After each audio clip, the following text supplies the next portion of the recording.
So I don't know how I'm gonna make this video because I screen recorded myself doing the whole shading process, and I didn't record my voice at all. So now I'm doing a voiceover while watching the screen recording.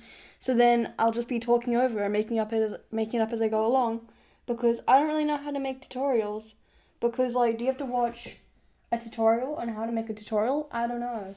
So the first thing I do is I go to the line art layer and I kind of change the color of the line art using the alpha lock on the setting thing that you find on your layers.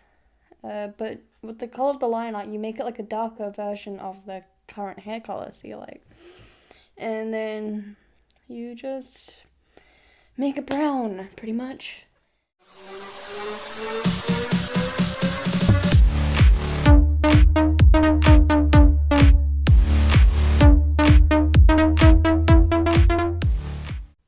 So now you just select the entire hair using the selection layer, but there are going to be a lot of unselected bits of the hair where the edges are.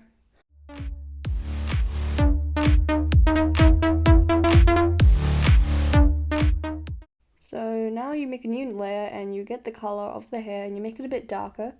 You can put it on multiply if you'd like to, but you don't have to if you don't like the color of multiply. I mean, like the color option. Make sure your stabilizer is on 10, after mode, and length of end is 100%.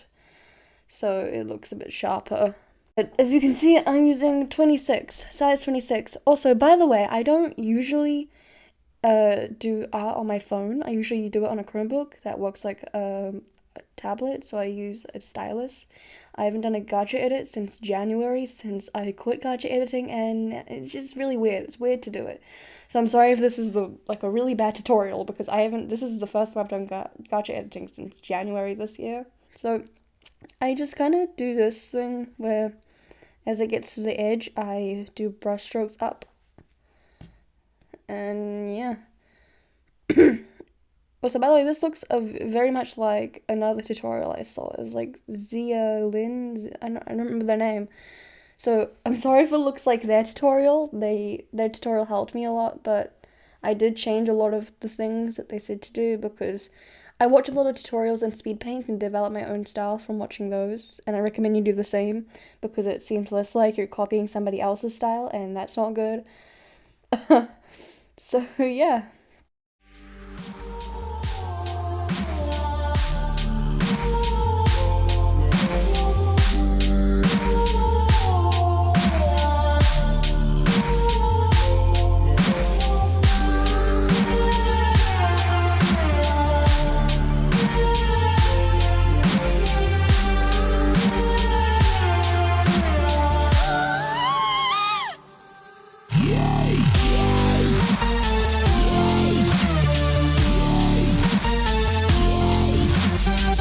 So now you create a new layer and you make it a bit darker than the existing layer from before.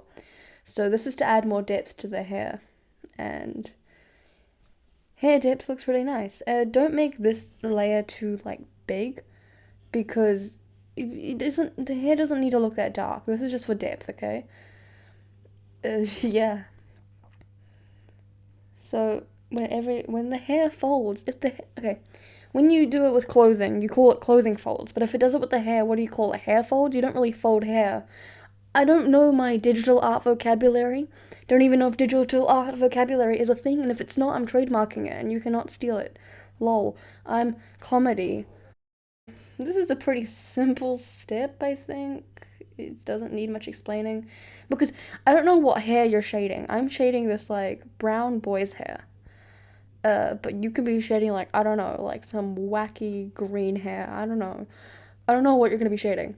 This is what I'm shading, so it depends on how complicated your hair is that you're shading.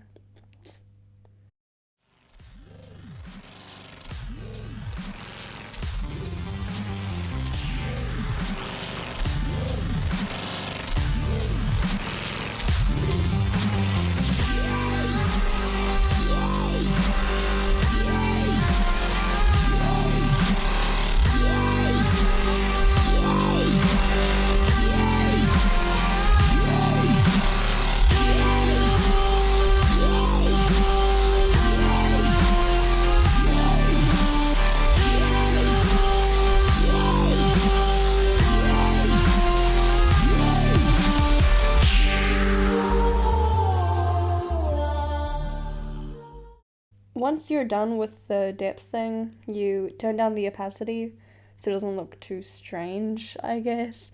So turn down the opacity a bit.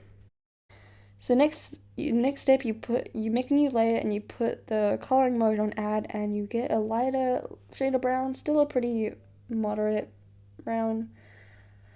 And you just kind of do the stroke thing. Don't make the strokes too thick or too thin. Make it like in the middle, kind of. See, I struggled a lot since I don't really have like a set brush size when I do hair shading or any kind of shading. It's kind of hard. So I do take a while choosing the correct size of brush. And if you want a set size of brush, don't ask me for help because I don't have a set size of brush. So I'm not going to be useful for this. So I tried this many times. I was struggling. And now we just continue. Whenever there's like a patch of the original color that we haven't shaded yet, you put the light there. Also, this really depends on where the light's coming from. In this, I don't really have where the lighting's coming from because it's just the head without even the eyeballs.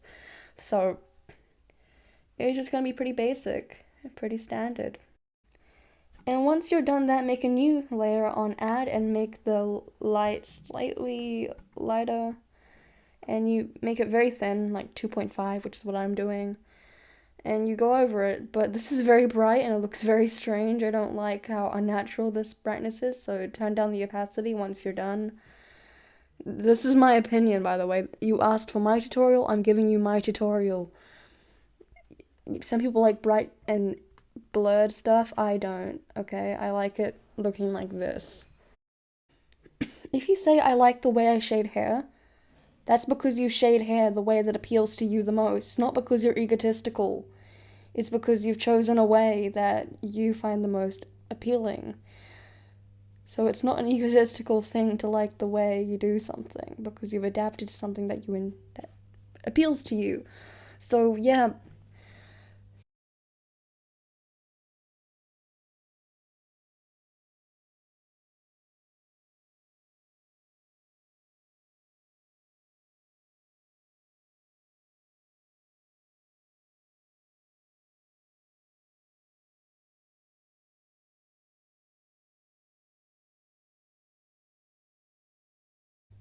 So after you've done this, turn your force fade off and put your stabilizer on only like 7. Change the brush to soft tip pen and just make these kind of strand things because it looks kind of like, I don't know, like you put a lot of hair gel in if you don't do these strands. It's just my opinion. I prefer when they have these strands.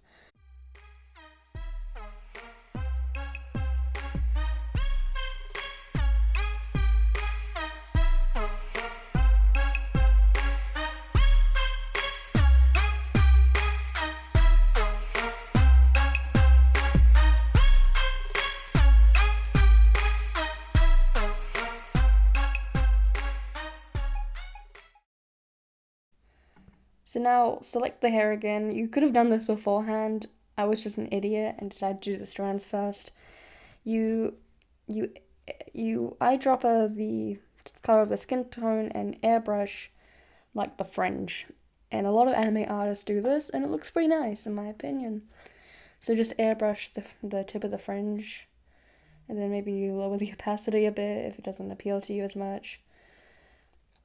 And yeah, you're pretty much done. If you want to add special effects, cool. Not stopping you. Anyway, thanks for watching. Bye.